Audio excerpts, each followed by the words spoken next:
काल माझ्या या मुक्ताई बंगल्यामध्ये चोरी झाली। मी मुंबईला होतो, मला मुंबईला ही बातमी समजली आणि नंतर आज मी आल्यानंतर संपूर्ण घराची मी पाहणी केली आणि घरामध्ये प्रामुख्याने मला ज्या भेट वस्तू मिळालेल्या होत्या त्यापैकी चांदीच्या ज्या वस्तू होत्या, गदा होती, तलवार होती, त्रिशूळ होतं, चांदीचे रथ होते, गणपती होता, असे जेवढं काही चांदीचं सामान आहे ते प्रामुख्यानं चोरी गेलं। नंतर माझे नातेवाईक आहेत गोपाळ सरोदे, त्यांच्या घरामधले जवळपास 5 तोळे सोनं म्हणजे गहूपोत वगैरे वगैरे असं मिळून तेही चोरी गेलेलं दिसतंय। लहान मुलांना देणाऱ्या अशा 5 ग्रॅमच्या 4 अंगठ्या त्या या ठिकाणी चोरी गेलेल्या आहे।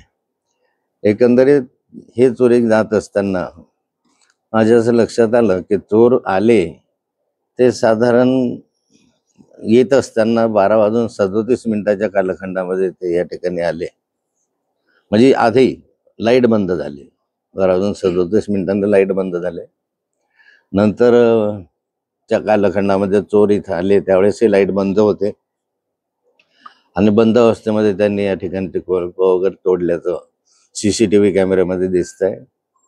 माझ्याकडे याआधी CCTV कॅमेरा होता जोपर्यंत मी कायम राहत होतो, नंतर तो आता बंद पडले। वॉचमन इथे कायम वॉचमन या ठिकाणी असतो, दिवाळी निमित्त तो 2-3 दिवस गेलेला होता, नाही तर वॉचमनही असतो। सकाळी दररोज मोलकरीण या ठिकाणी येते, स्वच्छ करतं घर वगैरे। नंतर आमचा एक आणखी एक कर्मचारी जो आहे तो कर्मचारी या ठिकाणी येऊन सर्व बंगल्याची सकाळी देखभाल करतो, नंतर संध्याकाळी दिवे लावायला तो येत असतो, म्हणजे दिवसभरातून सातत्यानं इथे येणं जाणं असतं। रात्री पण 10 वाजेपर्यंत 10:30 वाजेपर्यंत इथे सातत्यानं आमचे कर्मचारी वगैरे असतात। परवा दिवशीच फक्त वॉचमॅन या ठिकाणी 4-5 दिवसापासून नव्हता आणि तो तिकडे माझी मुलगी आहे रोहिणी ते तिच्या बंगल्यावर होता। आता यामध्ये प्रामुख्यानं जर सांगायचं झालं तर ही इतर गोष्टी तर गेल्याच, त्याच्यामध्ये अन्य काही साहित्य असतील, कपडे असतील किंवा काही असेल, पण सर्वात महत्त्वाचं म्हणजे असं आहे की ज्या ठिकाणी माझे महत्त्वाचे कागदपत्र होते त्यातले निम्मे कागदपत्र या ठिकाणी हरवलेले दिसत आहेत।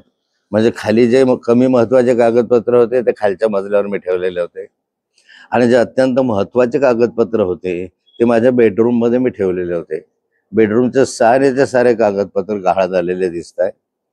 बेडरूम मधल्या ज्या माझ्या ज्या शिडी होत्या त्या शिडीपैकी एकही शिडी त्यांनी इथे ठेवलेली नाही आहे।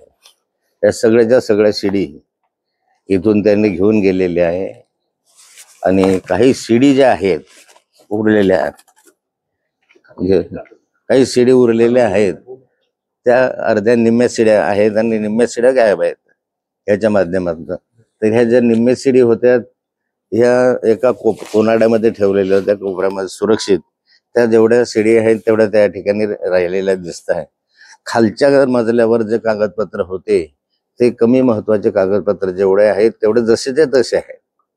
फक्त जे अत्यंत महत्त्वाचे कागदपत्र मी मिळवले, काही माहितीच्या अधिकारात मिळवलेले होते, काही ठिकाणी भ्रष्टाचाराच्या गैरव्यवहाराच्या त्या पुराव्यानिशी काही कागदपत्र होते आणि हे सर्व जवळ माहिती अधिकारात मिळवलेले म्हणजे सही शिक्क्यानेच होते, ते काही असे वेगळे कागदपत्र नव्हते असे ते त्याच्यामध्ये चोरी गेलेले आहे।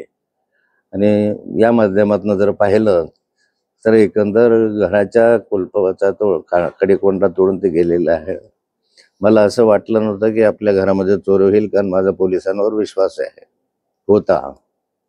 मला वाटलं आपल्या जळगाव जिल्ह्यातले पोलीस अत्यंत कार्यक्षम आहे आणि ते कार्यक्षम असल्यामुळे चोऱ्या दरोड्या कमी होतील असं अपेक्षा होती। पण अलीकडच्या कालखंडामध्ये जर या वर्षभरामध्ये पाहिलं चित्र तर जवळपास 200-250च्या वर घरफोड्या या ठिकाणी झालेल्या आहे। अनेक ठिकाणी मर्डर झालेले आहेत, आपसातल्या भानगडीमुळे की गुन्हेगारांच्या आपसातल्या दंगलीमुळे झालेले आहेत। अगदी परवा सुद्धा चोपड्याला मोठ्या प्रमाणावर दरोडा घालण्याच्या तयारीत असलेले पकडले गेले, त्यांच्याजवळ पिस्तूल वगैरे आहे। आमच्या जिल्ह्यामध्ये गावठी पिस्तुलांचं म्हणजे मोकळेपणे या ठिकाणी ते मिळतात आणि याबाबत वारंवार मी तक्रार केलेली आहे अगदी मागच्या आठवड्यामध्ये DSP साहेबांना मी एक पत्र लिहिलेलं आहे. या सर्व कायदा सुव्यवस्थेच्या संदर्भामध्ये लेखी पत्र मी त्यांना दिलेलं आहे, परंतु त्याची काही फारशी नोंद घेतली जात आहे असं नाही आहे. मागच्या काही दिवसापूर्वी रक्षाताईंच्या पेट्रोल पंपावर अशा प्रकारचा दरोडा पडला आणि महत्त्वाच्या व्यक्तींच्या घरावर दरोडा पडण्याचं प्रमाण वाढत आहे. म्हणजे माजी आमदार साहेबराव पाटील यांच्या बंगल्यावरही दरोडा पडला. म्हणजे असे जे दरोडे पडायला लागलेले आहेत महत्त्वाच्या व्यक्तींच्या तर आहेच, म्हणजे सर्वसाधारण माणसाच्या घरादारांची सुद्धा आता सुरक्षितता राहिलेली नाही. पोलिसांवरचा विश्वास उडालेला आहे. या ठिकाणी पोलीस म्हणजे निव्वळ हप्ते खाण्यामध्ये मशगूल आहे. सर्व दूर पाहिलं या जिल्ह्यामध्ये तर 2 नंबरचे धंदे मोठ्या प्रमाणावर वाढलेले आहे आणि मी लेखी देत आलेला आहे. म्हणजे असं मी तुम्हाला सांगतो अशातलं नाही, प्रत्येक वेळी या संदर्भामध्ये पुराव्यानिशी लेखी LCBला आणि आमच्या DSPला मी कळवत गेलेलं आहे, परंतु त्याच्यावर नियंत्रण अजिबात घातलं जात नाही. उलट हप्ते वाढवून घेतले जातात असा माझा अनुभव आहे. वाळू माफिया मोठ्या प्रमाणात डोक्यावर बसलेले आहे. कलेक्टरांना जवळपास 26-27 पत्र मी या संदर्भामधले दिले, परंतु त्याच्यावर कुठलेही बंधन जिल्हाधिकारी घालू शकले नाही.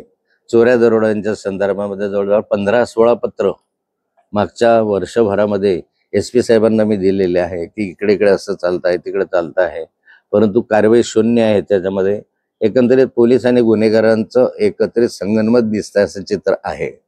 मला अपेक्षा आहे या संदर्भामध्ये की वरिष्ठ पातळीवर याची नोंद घेतली जाईल आणि गुन्हेगारांचा लवकरात लवकर तपास करून या ठिकाणी पोलिसांचा वचक राहील अशा स्वरूपाचं कार्य पोलिसांच्या हातून व्हावं.